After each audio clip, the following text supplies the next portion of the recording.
Okay, students, we're going to be talking about one section of electromagnetism in Chapter 4. I'm taking all this material out of your Carleton book. So this is only going to be focused on the magnetism. I'm going to break it up into small bite-sized pieces for you. So here's some objectives. Make sure you're able to answer these objectives. So when we talk about magnetism, there's a whole array of things that happen, and we're just going to talk about kind of the force field around it. So the fundamental force, so materials that have the ability to attract iron is kind of the definition of magnetism.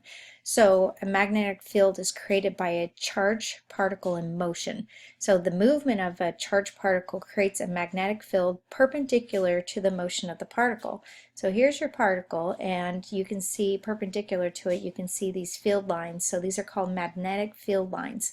So when we talk about a north and south pole, it'll be this way, and you'll have these magnetic field lines.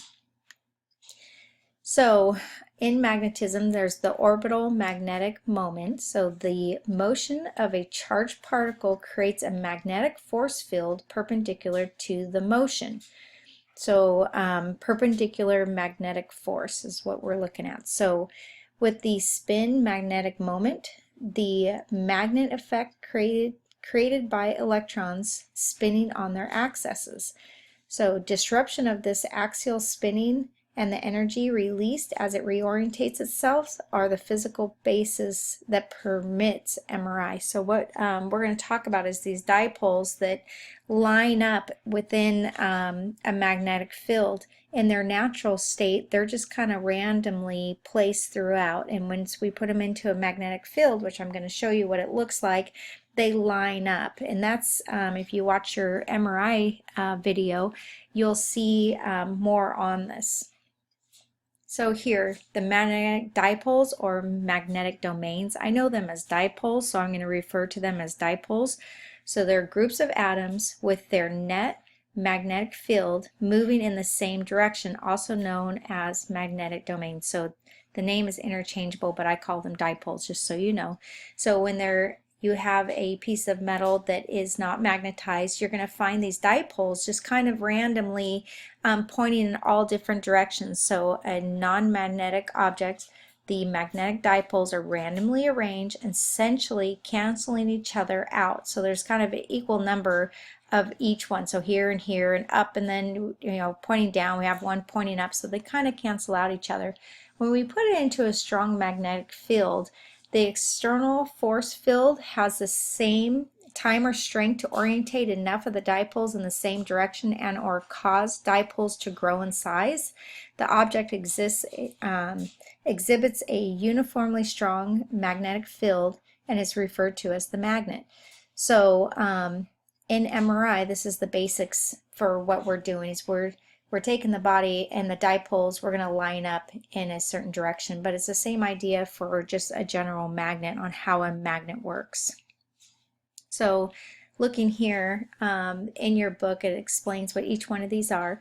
So here we have an electron spinning around, the nucleus, and it's creating a magnetic force field coming through. So remember, it's at 90 degrees to the magnetic field is 90 degrees from the spinning. So here you can see that we have applied a magnetic field to this, and we have all of them are aligned, all these dipoles are aligned facing the north side of the magnet. So within a magnetic field, you have a north and a south pole always. So the magnetic field's been applied, so the south, it runs from south to north. Okay, and then the field lines here are running from north around to south. So inside the magnet, they run south to north, and outside the magnet, they run north around to south. So here, this is non-magnetized, and you can see the dipoles in a random display there. So lines of force or lines of flux or magnetic fields, they're all interchangeable. I usually call them magnetic field, but the lines of force is what I'm trying to get used to saying. So the force field created when magnetic dipoles orient to create a magnet. They flow through this magnet. The the flows outside of a magnet give this 3D field effect. So the stronger the magnetic field, the more lines of flux we have. So this is what we're talking about here. So if we have a stronger magnet, we're going to have more of these lines coming out and around. And it kind of gives it like a 3D effect. So it's coming all the way out and around, kind of in a 3D model. All right, so the direction of flow, like I already talked about, so lines of force always flow from north to south outside of a magnet. So those flux lines are going from north or wrapping around to the south. Inside the magnet, the lines of force always flow from the south to the north inside. So inside the magnet here, they flow from south to north, so inside, so here's your arrow, so inside south to north. Once they come out, they wrap around, so the north around into the south pole. Okay, so here we have the lines of force never intersect, so they're really what we consider called parallel in nature. But with the expanding and contracting of the magnetic field causes them to bend closer or further away, making them so they're not parallel anymore. So they are considered parallel, but with the changing magnetic field, it'll bend them and make them no longer parallel in nature.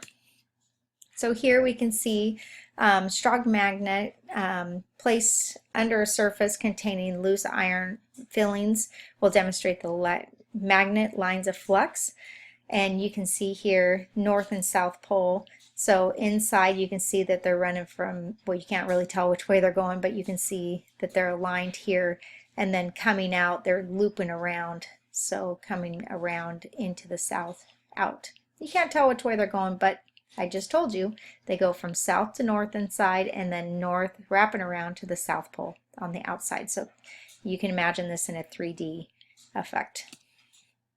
All right, so flux density. The stronger the magnetic field, the greater the number of flux, or flux lines, determined by the field strength and the area in which the lines of flux are located. So it's measured in Weber, which is a capital W and a lowercase b, and a Weber equals 10 to the 8 lines of flux. So it's also measured in Tesla, and that's really what we measure our magnetic field strengths in for MRI, is Tesla, which is a capital T, and Gauss, which is a G, capital G. So 1 Tesla is equal to 10,000 Gauss, which is equal to 1 Weber per meter squared. You will have to know your 1 Tesla to the 10,000 Gauss. And the Earth's magnetic field is 0.0001 Tesla, or 1 Gauss. So it's pretty easy to remember 1 Tesla equals 10,000 Gauss, and the Earth's magnetic field is equal to 1 Gauss, which is 3 zeros over and a 1 for your Earth's magnetic field. So keep it easy. All right, classification of magnets. So there's natural, artificial, permanent, and electromagnetics. So the natural is created when iron oxide remains in the Earth's magnetic field for ages, slowly orientating to the magnetic's dipoles in the same direction. So those dipoles are lined up, and that's how we can use a compass to see which way north is. So compass is great with the Earth's natural iron oxide in the crust.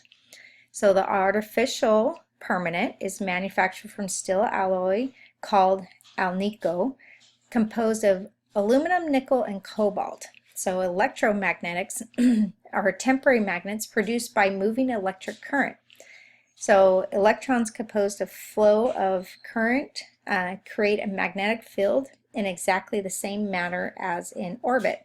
So any flow of current produces a magnetic field. That's the one thing that you really need to know. So any flow of current produces a magnetic field.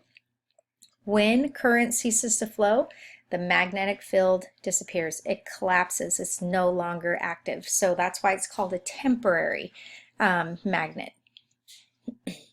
So the laws of magnetism. The laws that govern magnetism are repulsion, attraction, the inverse square law, oh my gosh, there it is again, and magnetic poles. So repulsion and attraction.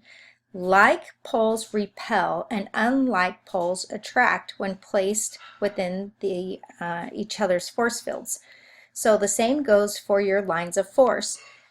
Like lines of force repel and unlike lines of force attract when placed within each other's force field. So if you look at this first one here, they're going to attract because you have the north over here, the south here, you have the north and the south. So you have unlike, so opposite, so they attract. When they are not attracted to each other, the repulsion is when you have two souths together or two norths together. So that doesn't work. And the same could go here. You have two here, they're going to repel each other. But these two, the north and south, this way, they would attract each other. So they're opposite, so they would attract each other. So the inverse square law is the force between two magnetic fields is directly proportional to the product of their magnitudes and inversely proportional to the square of the distance between them. Oh my gosh, the main takeaway here is as the object gets further away, the influencing field decreases. So we call that the inverse square law of magnetism, okay? So there's also the magnetic poles. Every magnet has two poles, a north and a south, always. Even if you divide it up into individual moving electrons, both poles continue to exist. So the regions of magnetism always exist as dipoles. Two poles. So no matter how small it gets, you're always going to have a north and a south, so a dipole, so two poles.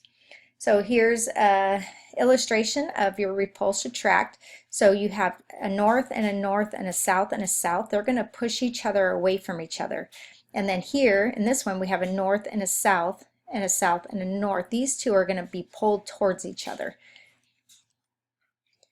So unified field theory, this was interesting reading this in the book. The inverse square law applies to magnetism, electric field, and gravity.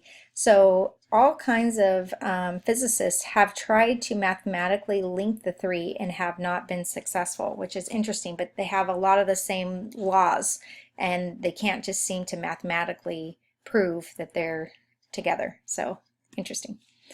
Magnetic induction. Okay, so what this is non-magnetized iron bar is brought into an external magnetic field. So the dipoles in the iron bar align themselves with the lines of the force passing through the bar, of course.